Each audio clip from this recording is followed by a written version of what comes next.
اعوذ باللہ من الشیطان الرجیم بسم اللہ الرحمن الرحیم وَأَنكِحُوا الْأَيَامَ مِنكُمْ وَالصَّالِحِينَ مِنْ عِبَادِكُمْ وَإِمَائِكُمْ۔ ناظرین کرام، ہماری گفتگو پری میرج پرابلمز اینڈ سولوشنز کے بارے میں جاری ساری ہے، اور آج کی یہ دوسری گفتگو ہے۔ ہم نے کل کی گفتگو کے اندر اور پہلی گفتگو کے اندر یہ بیان کرنے کی کوشش کی تھی کہ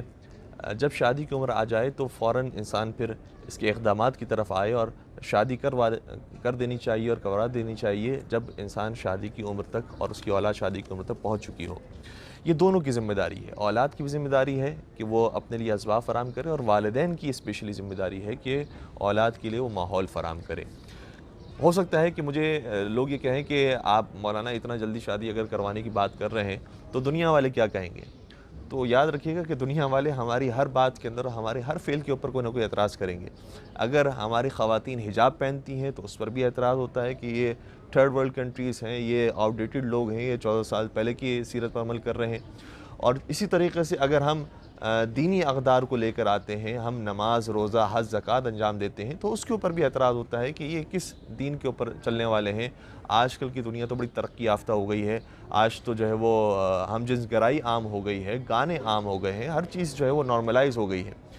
تو یاد رکھیے گا کہ جو دین پروردگار کی طرف سے ہمیں نصیب ہوا ہے، وہ دین وہ ہے کہ جو اس نے دیا ہے، جس نے ہمیں بنایا ہے۔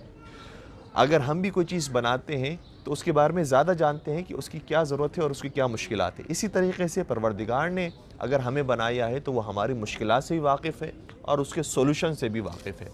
لہٰذا ایک طرف تو یہ کہ جوانی کی عمر پر آنے کے بعد انسان کو چاہیے کہ شادی کی طرف آگے بڑھے، دوسری طرف سے بہت جلد بازی کرنا یہ بھی ٹھیک نہیں ہے۔ یعنی کبھی کبھار ایسا ہوتا ہے کہ کوئی اچانک سے ایک پیسے والے کا رشتہ آیا، یا کوئی باہر سے رشتہ آیا، یا کوئی بہت زیادہ ایجوکیٹڈ رشتہ آیا، اور اچانک سے ہم نے قدم اٹھا لیا کہ نہیں یہ تو بہت زبردست رشتہ ہے اور فوراً سے قدم اٹھا لیا جائے۔ نہیں، کچھ معیارات ہیں، کچھ چیزیں ہیں کہ جس کو دیکھنا چاہیے، وقت لگانا چاہیے، اور اس کے بعد پھر اپنی اولاد کی شادی کرنی چاہیے۔ اور اس کی پلاننگ مجھے تو یہ کہنا چاہیے کہ انسان جیسے ہی صاحب اولاد ہوتا ہے تو اس فکر میں رہے کہ بہرحال مجھے اس اولاد کو پروان چڑھانا ہے، اور اس کے لیے انشاءاللہ ایک اچھا رشتہ تلاش کرنا ہے۔ تو میرے ذہن میں کون سے معیارات ہیں کہ جس کے بعد میں اس لڑکے یا لڑکی کی شادی کرواؤں گا؟ تو ایک بہت اہم بات کہ جو پیغمبر اکرم حضرت محمد مصطفیٰ صلی اللہ علیہ وسلم نے شائع فرمائی ہے، فرماتے ہیں کہ من عشق فعف ثم مات مات شہیدا، کہ جسے اگر عشق ہو جاتا ہے، ایک جوان ہے جسے عشق ہو جاتا ہے، لیکن وہ عشق ہونے کے باوجود بھی عفت اور پاک دامنی کا ساتھ نہیں چھوڑتا ہے اور اس کے ساتھ زندگی گزارتا رہتا ہے، یہاں تک کہ اچانک اگر اسے موت بھی آ جاتی ہے تو ایسا جوان شہادت کی موت مرتا ہے، مات شہیدہ۔ اسی طریقے سے مولا متقیان ام المؤمنین حضرت علی بن ابی طالب علیہ السلام نہج البلاغہ کے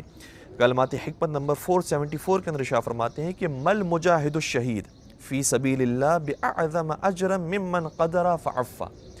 کہ وہ شخص کہ جو میدان جنگ میں جا کر اللہ کے راستے میں جہاد کر رہا ہے، یہاں تک کہ وہ شہید ہو جاتا ہے، لیکن اس کا اجر و ثواب پروردگار کے نزدیک اس جوان کے اجر و ثواب جیسا نہیں ہے کہ جو شادی کی عمر پہنچنے کے باوجود، اپنے خواہشات دیکھنے کے باوجود اپنی خواہشات کو روک کے رکھتا ہے اور اپنی عفت اور پاک دامنی کے ساتھ آگے بڑھتا ہے، تو اس کا ثواب، اس جوان کا ثواب اس مجاہد کے ثواب سے زیادہ ہے۔ تو یہ اتنا ایک اہم مسئلہ ہے کہ جس کے اندر ہمیں بہت جلدی بھی آگے نہیں بڑھنا ہے، لیکن اس ضرورت کو بھی محسوس کرنا ہے کہ اگر جوان عمر تک آ گئے ہیں تو ان کی شادی کے اسباب فراہم کیے جائیں۔ اب کون کون سے کرائیٹیریاز ہونے چاہیے؟ تو ظاہر سی بات ہے کہ ہمارے ناظرین یہ کہیں گے کہ سب سے پہلے مولانا ہی بیان کریں گے کہ صاحب ایمان ہونا چاہیے، مومن ہونا چاہیے، یہ سب سے اہم کرائیٹیریا ہے، باقی ساری چیزوں کا آپ چھوڑ دیجئے۔ تو ہم ان کے لیے ایک مثال بیان کرتے ہیں، ایک آیت اللہ کی مثال ہے، میں ان کا نام بیان نہیں کر رہا، کہ وہ یہ کہتے ہیں کہ میں نے یہ غلط فہمی میرے ذہن میں بیٹھی ہوئی تھی کہ شادی کے لیے صرف ایک اہم شرط ہے، وہ یہ ہے کہ مؤمنہ ہونی چاہیے خاتون اور صاحب ایمان ہونی چاہیے، اور میں نے اس شرط کو دیکھتے ہوئے شادی کر دی۔ اور ظاہر سی بات ہے کہ شادی کے اندر میں نے جلدی کی، تو اس کے بعد مجھے احساس ہوا کہ نہیں، شادی کے لیے صرف یہ ایک شرط کافی نہیں ہے، ضروری ضرور ہے یہ شرط، لیکن یہ کافی نہیں ہے۔ اور اس کے لیے ہم مثال عرض کریں کہ جیسے نمازی کے لباس کے لیے ضروری ہے کہ اس کا لباس پاک ہو، نجاست اس کے لباس پر نہ ہو، لیکن فرض کریں کہ اگر خدا نخواستہ ہمارے لباس کے اوپر نجاست موجود ہے اور کسی کو اس کا علم نہیں ہے، ہم چلے جاتے ہیں نماز پڑھانے کے لیے، نماز جماعت پڑھا لیتے ہیں، تو مومنین آ کر لا علمی کی وجہ سے پیچھے نماز پڑھ لیں گے، انہیں کوئی اس سے فرق نہیں پڑے گا۔ لیکن اگر ہمارا لباس پاک ہو اور میلہ ہو رہا ہو، امامہ فرض کیجئے کہ میلہ ہو رہا ہو، تو چاہے ہم پیش امام بن کر نماز بھی پڑھائیں تب بھی لوگ نماز نہیں پڑھیں گے، کیونکہ کہیں گے کہ یہ کیسا پیش امام ہے کہ جس کا امامہ جو ہے وہ گرد آلود ہو رہا ہے، جس کا لباس گرد آلود ہو رہا ہے، جبکہ لباس پاک ہے۔ تو لباس کے لیے فقہی اعتبار سے شرط یہ ہے کہ پاک ہونا چاہیے، اسی اعتبار سے نکاح کے لیے فقہی اعتبار سے شرط یہ ہے کہ وہ صاحب ایمان ہونا چاہیے۔ مسلمان مرد کے مسلمان عورت سے شادی ہو سکتی ہے، اور مسلمان عورت کی مسلمان مرد سے شادی ہو سکتی ہے، اور ہمارے یہاں فقہی اعتبار سے کوئی قید نہیں ہے کہ وہ کسی بھی فقہ سے تعلق رکھنے والا ہو، صرف یہ کہ ناسبی نہ ہو۔ تو ہمارے یہاں پر مسلمان کی مسلمان سے شادی بالکل ہو سکتی ہے، لیکن یہ شرط، یہ کہنا کہ صرف یہی شرط ہے اور باقی شرائط کو نہ دیکھا جائے، نہیں، ایسی بات نہیں ہے، باقی شرائط کو دیکھنا بھی ضروری ہے۔ جس طریقے سے نمازی بھی باقی شرائط کو دیکھتے ہیں تب جا کر پیچھے کھڑے رہ کے نماز پڑھتے ہیں، اسی طریقے سے ہمیں بھی چاہیے کہ اپنے بیٹی کے لیے جب رشتہ دیکھیں تو باقی شرائط کو بھی مد نظر رکھا جائے۔ البتہ ایمان کے حوالے سے بہت ساری روایات موجود ہیں۔ یہ بھی روایت کے اندر آیا ہے کہ حسن صورت سے زیادہ حسن ایمان کو دیکھنا چاہیے۔ یہ بھی روایت کے اندر آیا ہے کہ جو صرف مال اور دولت کی وجہ سے یا صرف حسن و جمال کی وجہ سے کسی رشتے کو قبول کرتا ہے اور اس کے ایمان کو نہیں دیکھتا، تو پھر پروردگار نہ اسے پھر آئندہ آنے والی زندگی میں مال و دولت دیتا ہے، اور نہ ہی پھر وہ حسن و جمال باقی رہتا ہے، سب ہاتھوں سے چلا جاتا ہے۔ اس لیے سب سے پہلی شرط تو یقیناً ایمان کی شرط ہے، لیکن اس کے علاوہ جو دیگر اور شرائط ہیں ہم اس کی طرف بھی اشارہ کرنا ضروری سمجھتے ہیں۔ نبی اکرم حضرت محمد مصطفیٰ صلی اللہ علیہ وسلم ارشاد فرماتے ہیں کہ ما افاد رجل بعد الایمان خیرا من امرأة ذات دین و جمال، کہ کسی مرد کے لیے کوئی عورت اس سے زیادہ بہتر نہیں ہے کہ ایمان کی اس کے اندر شرط پائی جاتی ہو، ایمان کی کوالٹی پائی جاتی ہے، اور اس کے بعد وہ صاحب دین بھی ہو، یعنی دیندار بھی ہو، وہ صرف اعتقادی لحاظ سے لا الہ الا اللہ محمد رسول اللہ پڑھنے والی نہ ہو، بلکہ دیندار بھی ہو، حجاب کرنے والی ہو، نماز پڑھنے والی ہو، روزہ رکھنے والی ہو، دینداری بھی اس کے اندر پائی جاتی ہو، وہ جمال، اور اس کے اندر خوبصورتی بھی ہو، یہ بھی نبی اکرم نے بیان کیا ہے۔ اور ظاہر سی بات ہے کہ یہ کچھ شرائط ہیں کہ جس کے بعد یہ بندھن مضبوط بنتا ہے، اور اس کے بعد آگے کی زندگی انسان کے لیے آسان ہو جاتی ہے۔ پھر آگے شاہ فرماتے ہیں کہ وہ دیندار ہو اور صاحب حسن و جمال ہو، تسرہ اذا نظر الیہا، اور ایسی خاتون ہو کہ مرد اگر اسے دیکھے تو وہ خوش ہو، یعنی آپس میں ایک پسند کا رشتہ بہرحال موجود ہو۔ اور شادی سے پہلے جب رشتہ طے ہونے والا ہو تو یہ پرمیشن بھی ہے فقہی اعتبار سے کہ مرد عورت کو دیکھ سکتا ہے، اس سے ملاقات کر سکتا ہے، البتہ یہ جانچنے کے لیے کہ اس کے اندر کوئی عیب پایا نہیں جاتا ہے، اور جیسا بیان کیا گیا ہے ویسی وہ خاتون موجود ہے، تو اس وقت ایک ملاقات کرنے کی شرعی اعتبار سے بھی اجازت ہے۔ تو پہلی شرط یہ ہے کہ اس دیکھے تو اسے خوش ہو، وَتُطِيعُهُ إِذَا أَمَرَ، اور وہ عورت ایسی ہو کہ جو جب حکم دے شوہر تو اس کی اطاعت کرنے والی ہو، وَيَحْفَظُهُ فِي نَفْسِهَا، اور جب وہ شوہر باہر جائے تو وہ عورت اپنے عزت آبرو کی حفاظت کرنے والی ہو، وَمَالِهِ، اور شوہر کے مال کی حفاظت کرنے والی ہو، إِذَا غَابَ عَنْهَا، کہ جب شوہر کہیں باہر گیا ہوا ہو۔ تو یہ روایت بھی ہمیں بتا رہی ہے کہ ایمان کے علاوہ بھی باقی جو شرائط ہے وہ بھی ہمیں دیکھنی چاہیے۔ اگر ہم مجموعی طور پر تمام شرائط کا خلاصہ بیان کریں جو کتاب رسالہ عملیہ کے اندر بھی مراجعین کرام نے بیان کیا ہے، تو اس میں سب سے پہلی شرط تو ایمان کی، دوسری شرط بیان کی گئی ہے اصالت خانوادگی، یعنی خاندانی افراد ہوں، ان کے بھائی بہن کو ہم دیکھیں کہ رشتے جس سے رشتہ ہونے والا ہے ان کے بھائی بہنوں کے ساتھ کیا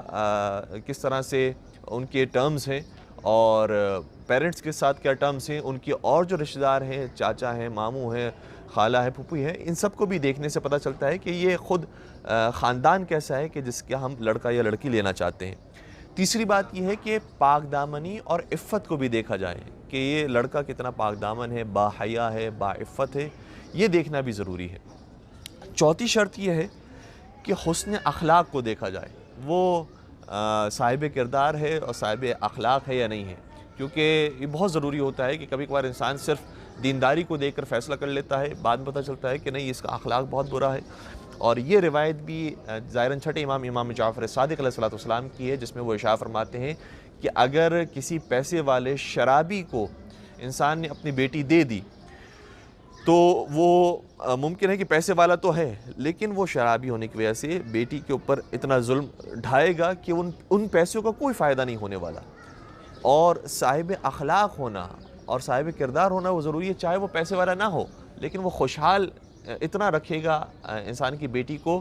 کہ چاہے وہ پیسے والا نہ بھی ہو تب بھی بیٹی اس گھر کے اندر خوشحال رہے گی۔ چونکہ ہمارے پاس وقت کم ہے لہٰذا ہم کچھ اور پوائنٹس کو بھی بیان کرنا ضروری سمجھتے ہیں اور پھر بات کو ہم ختم کر دیں گے کہ ساتھ ساتھ یہ بیان کیا گیا کہ عقل و شعور لڑکا اور لڑکی کے اندر دیکھا جائے۔ عقل و شعور سے مراد یقیناً ہماری صرف میٹرک پاس ہونا یا ڈگریز نہیں ہے بلکہ اجتماعی شعور مراد ہے۔ ایک اور بات یہ ہے کہ برابر کا رشتہ ہو، جتنا برابر کا رشتہ ہوگا اتنا زیادہ بہتر ہوگا۔ ایک ہی سوسائٹی کے اندر رہنے والے ہوں، خاندانی اعتبار سے ملنے والے ہوں اور باقی حسب و نسب کے اعتبار سے، مال اور پڑھائی کے اعتبار سے جتنا قریب ہوگا یہ برابری کا رشتہ وہ زیادہ بہتر رہے گا۔ جسمانی اعتبار سے صحیح و سالم ہو، لالچی اور حریص نہ ہو اور محنتی ہو، ہارڈ ورکنگ ہو،